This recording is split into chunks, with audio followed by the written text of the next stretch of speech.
नमस्कार, आदाब, स्वागत है आपका हमारे YouTube चैनल अपना जिला आजमगढ़ में।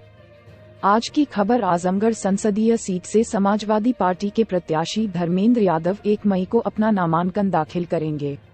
धर्मेंद्र यादव का कहना है कि इस नामांकन कार्यक्रम में पार्टी के पदाधिकारी और जिम्मेदार सदस्य शामिल होंगे। हालांकि नामांकन के कार्यक्रम में पार्टी के बड़े नेता तीसरे चरण में हो रहे लोकसभा चुनाव के कारण हो सकता है न आए, पर तीसरे चरण के चुनाव के बाद समाजवादी पार्टी के बड़े नेता आजमगढ़ जिले के दौरे पर आएंगे और समाजवादी पार्टी के लिए वोट भी मांगेंगे।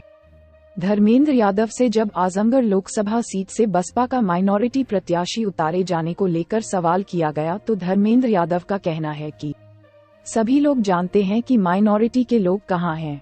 टिकट देना बसपा का अधिकार है, पर हमारे साथ अल्पसंख्यक समाज के सभी लोग साथ हैं और निश्चित रूप से इसका फायदा हमें लोकसभा चुनाव में मिलेगा।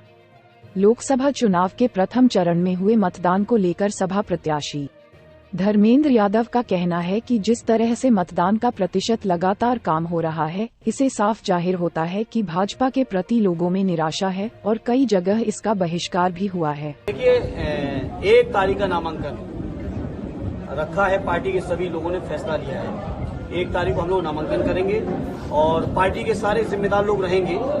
हालांकि बड़े नेता लोग, चूंकि तृतीय चरण का चुनाव एकदम अंतिम चरण में है, तो हम ये नहीं कहते कि कोई जो लोग लगातार प्रचार में हैं या जिनकी उधर प्रचार अभियान में शामिल है वो लोग शायद ना आ पाए, लेकिन उधर के चरण खत्म होने दिए।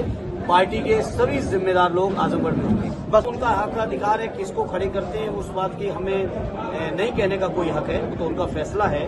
हालांकि माइनॉरिटी के भाई लोग, लीडरशिप, जो रियल लीडर है वो कहाँ है वो आप सब जानते हैं।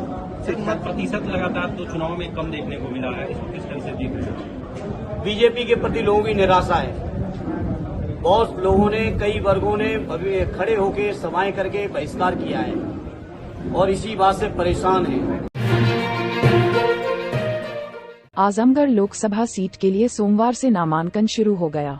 सुबह 11 बजे से शाम 3 बजे तक नामांकन पत्र खरीदने व दाखिल करने का समय था। पहले दिन कुल 23 प्रत्याशियों ने 35 सेट में नामांकन पत्रों को खरीदा, जबकि एक प्रत्याशी ने नामांकन भी कर दिया। लोकसभा 69 आजमगढ़ के लिए जन राज्य पार्टी से पारस यादव, निवासी ग्राम सलेमपुर, खोदादपुर, पोस्ट सुल्तानीपुर, ब्लॉक व थाना जहानागंज, आजमगढ़ द्वारा नाम निर्देशन पत्र जमा किया गया। लोकसभा चुनाव को लेकर नाम निर्देशन पत्र क्रय करने वालों में सोहित यादव उर्फ सच्चे लोहिया वोट से पार्टी इंटरनेशनल 2 सेट में, Paras Yadav Janrajya party 1 set, Raj Bahadur Yadav Samajwadi party 4 set, Anil Kumar Chauhan Aam Janata party 3 set, Ravindranath Sharma Maulik Adhikar party 1 set, Ram Singh Chauhan निर्दल 1 सेट, राम बच्चन विदेशी निर्दल 1 सेट, राकेश गोंड निर्दल 1 सेट, राम बच्चन पुत्र रामदास निर्दल 1 सेट, राजीव निर्दल 2 set, Aniruddh Ram Pasi Asankhya Samaj party 1 set, Arunendra Kumar Singh Bharatiya Janata party 3 set, Badri Singh Rashtriya Samajwadi Jankranti party 2 set, Pankaj Kumar Yadav निर्दल 2 सेट, राजू यादव निर्दल 1 सेट, उमा शंकर सिंह निर्दल 1 सेट, रेणु निर्दल 1 सेट, प्रकाश नारायण निर्दल 2 सेट, मशहूद अहमद निर्दल 1 set, Sabhajeet Singh Bahujan Samaj party 1 set, Sugriv Chauhan Rashtriya Janvadi party socialist 1 set, Vijay Kumar निर्दल 1 set, Shashidhar Singh निर्दल 1 सेट में नामांकन पत्र क्रय किए। इस बारे में जिले के एडीएम प्रशासन राहुल विश्वकर्मा ने बताया कि नामांकन के लिए पुलिस प्रशासन के साथ सुरक्षा के व्यापक इंतजाम किए गए थे, जिससे कि किसी तरह की समस्या न होने पाए।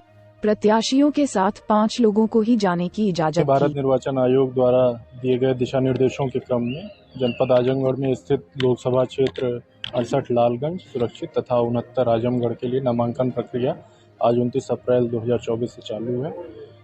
सुरक्षा व्यवस्था की फुल प्रूफ व्यवस्था की गई है। आप लोग देख रहे हैं कि कलेक्ट्रेट में जो नामांकन के लिए प्रवेश द्वार दिया गया है उससे 100 मीटर दूरी तक बैरिकेटिंग, डबल बैरिकेटिंग की व्यवस्था की गई है।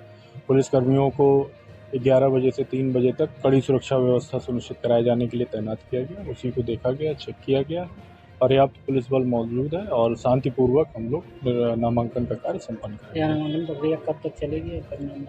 नामांकन प्रक्रिया भारत निर्वाचन आयोग द्वारा जो कार्यक्रम घोषित हुआ है उसके हिसाब से 6 मई 2024 को 3 बजे तक नामांकन पत्र लिए जाएंगे और उसकी समीक्षा 7 मई को होगी और विड्रॉल का 9 मई को होगा। उसके बाद कैंडिडेट्स की लिस्ट फाइनल होगी। बसपा सुप्रीमो मायावती ने आजमगढ़ लोकसभा सीट से 9वीं लिस्ट में सबीहा अंसारी को बसपा का अधिकृत प्रत्याशी बनाया है। आजमगढ़ लोकसभा में 6वें चरण के अंतर्गत 25 मई को मतदान होना है। नामांकन पत्रों की खरीद के एक दिन पूर्व बसपा ने आजमगढ़ सहित 3 लोकसभा के प्रत्याशियों के नामों की घोषणा की थी। सबीहा अंसारी कांग्रेस की महासचिव रह चुकी हैं। वहीं सबीहा अंसारी के पति मसूद अहमद वर्तमान शहर कांग्रेस की नई कमेटी में उपाध्यक्ष हैं। सबीहा अंसारी वर्ष 2022 के लोकसभा उपचुनाव में जब आजमगढ़ संसदीय सीट से शाह आलम उर्फ गुड्डू जमाली बसपा के प्रत्याशी थे, उस समय भी बसपा का प्रचार प्रसार कर रही थी। सबीहा अंसारी पहले कांग्रेस के सचिव थी। बाद में उत्तर प्रदेश कांग्रेस कमेटी ने कांग्रेस अल्पसंख्यक विभाग का महासचिव बना दिया था। इससे पूर्व बसपा ने आजमगढ़ से भीम राजभर को अपना प्रत्याशी बनाया था। 24 अप्रैल को बसपा ने भीम राजभर को आजमगढ़ से शिफ्ट करते हुए सलेमपुर का प्रत्याशी बना दिया था। ऐसे में आजमगढ़ जिले में अल्पसंख्यक प्रत्याशी की तलाश की जा रही थी। उसी क्रम में सबीहा अंसारी पर बसपा ने भरोसा जताया है। 2018 से 2022 तक कांग्रेस की महासचिव रही सबीहा अंसारी जिले के पहाड़पुर में छोटे बच्चों के लिए किंडरगार्टन स्कूल भी चलाती हैं। यहां बच्चों को शिक्षा दी जाती है। बसपा प्रत्याशी सबीहा अंसारी ने पीडीए और एनडीए गठबंधन से चुनौती के सवाल पर कहा कि चुनौतियों से भागा नहीं जाता है, बल्कि उनसे मुकाबला किया जाता है। आजमगढ़ की धरती क्रांतिकारी धरती है। यहाँ की जनता पढ़ी लिखी है और हर चीज को बहुत अच्छे से समझती है। सबीहा अंसारी का कहना है कि हर तरह की चुनौतियों से लड़ने के लिए हम तैयार हैं। सबसे पहले तो मैं अपनी आदरणीय बहन जी का अपनी तरफ से, अपने लोगों की तरफ से और आजमगढ़ की तमाम सम्मानित जनता की तरफ से इस ऐतिहासिक फैसले का बहुत बहुत स्वागत करती हूँ, उनका आभार व्यक्त करती हूँ।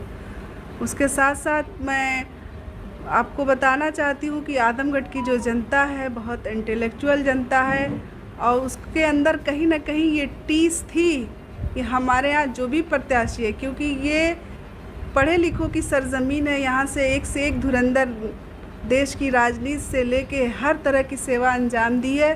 तो कहीं ना कहीं आजमगढ़ वासियों के अंदर ये टीस थी कि उनका जो भी प्रत्याशी है वो बाहर से उतारा गया है, कि क्या आजमगढ़ में कोई भी योग्य प्रत्याशी नहीं था। तो इस ऐतिहासिक फैसले को लेते हुए आदरणीय बहन जी ने जो फैसला लिया है, मुझे लगता है कि आजमगढ़ की जनता उनके इस फैसले को पूरा करके उनके विश्वास पे खरी उतरकर उनके इस प्रत्याशी को मुझे पार्लियामेंट में अपनी आवाज़ बुलंद करने के लिए, जनता की आवाज़ को बुलंद करने के लिए भेजने का काम